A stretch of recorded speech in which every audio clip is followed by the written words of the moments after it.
Hi everybody, welcome to my channel. Today I'm going to be doing another cheer video, giving my opinions about the summit and D2 summit.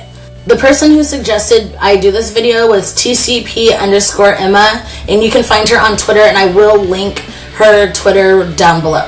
Before I get into the discussion of summit in general, I'm going to be talking about why I feel there is a need for D1 and D2 within our sport. I like to compare D1 and D2 in cheerleading to D1, D2, and D3 in college. So in college, there's D1, which those schools are usually high profiled. They attract the top athletes.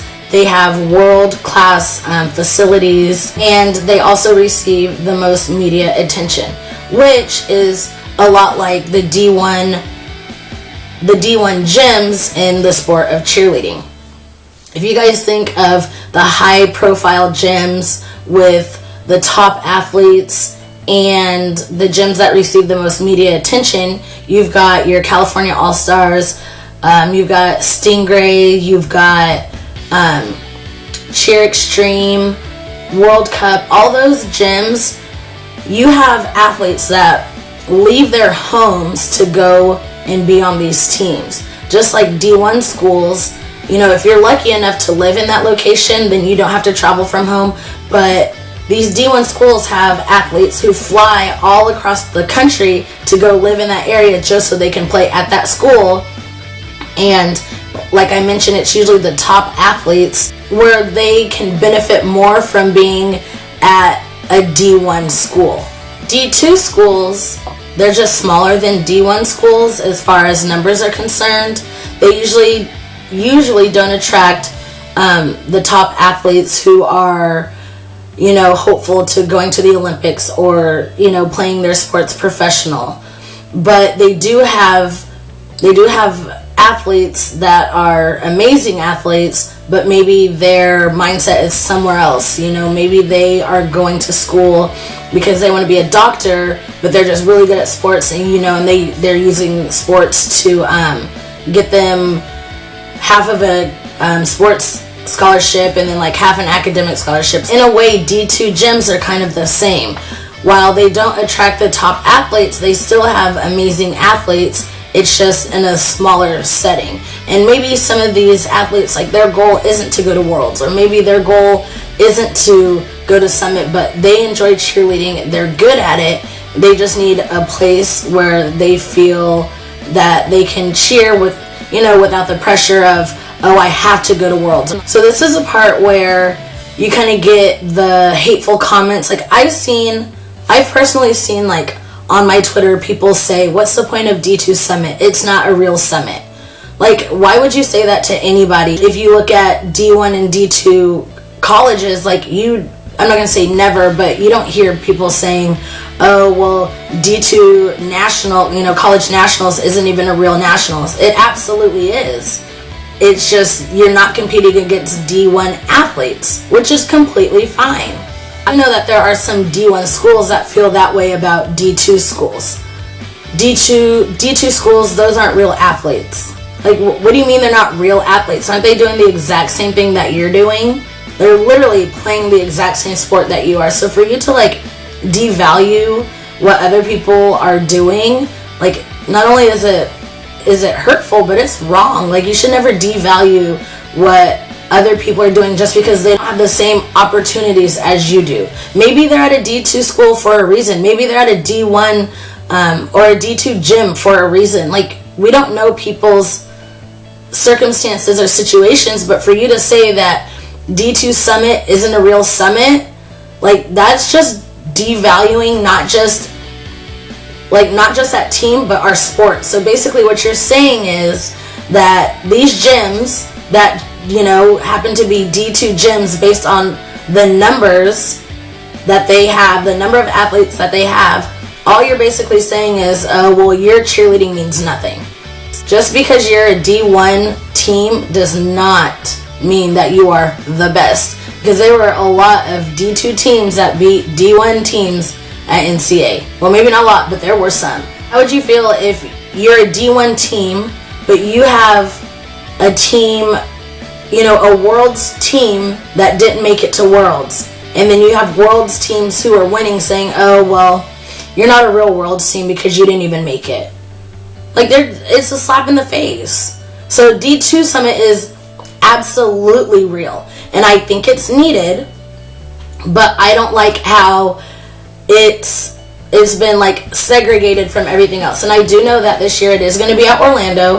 But I feel like Summit should be held together. Just like College Nationals. College Nationals is held all together. So you've got your D1 teams competing against D1 teams. You've got your D2 teams competing against D2 teams. You've got your community colleges competing against community colleges.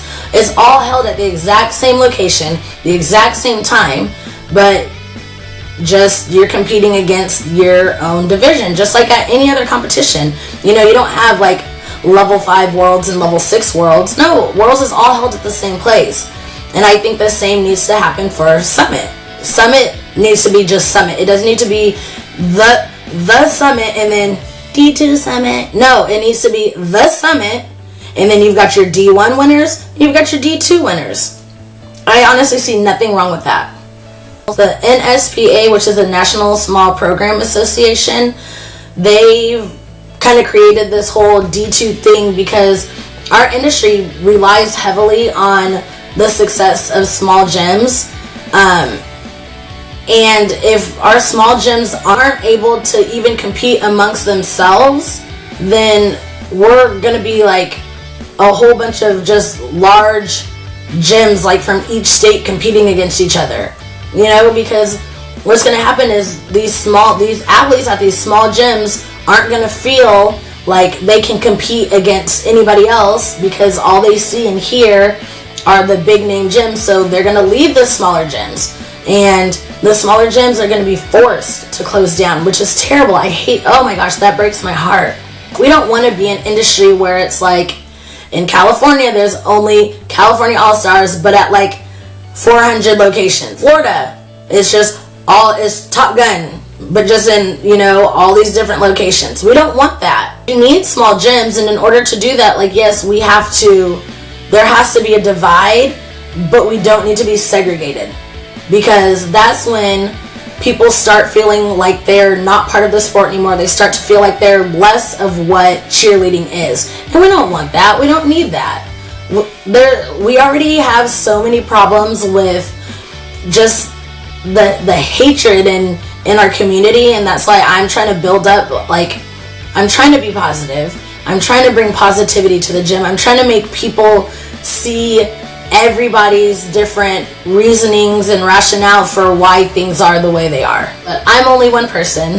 So yeah, I think that's it. Just a recap. Basically, I agree that there should be D1 and D2, but I don't agree that the summits should be split because there's not a D2 Worlds, right?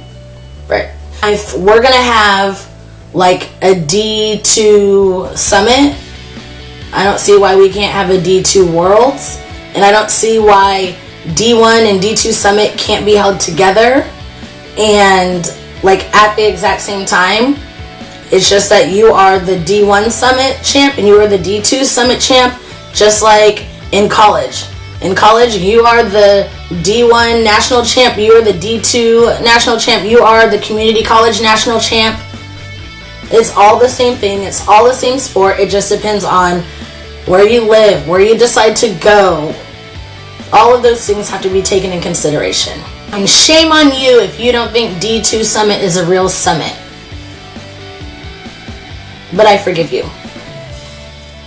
You guys have no idea how much it means to me for you guys to sit and listen to me ramble for what seems like hours, but usually is only a couple minutes. Thank you guys for watching. Make sure you guys share this video. Make sure you subscribe to my channel for new content every week. And have a positive and love-filled day. Bye.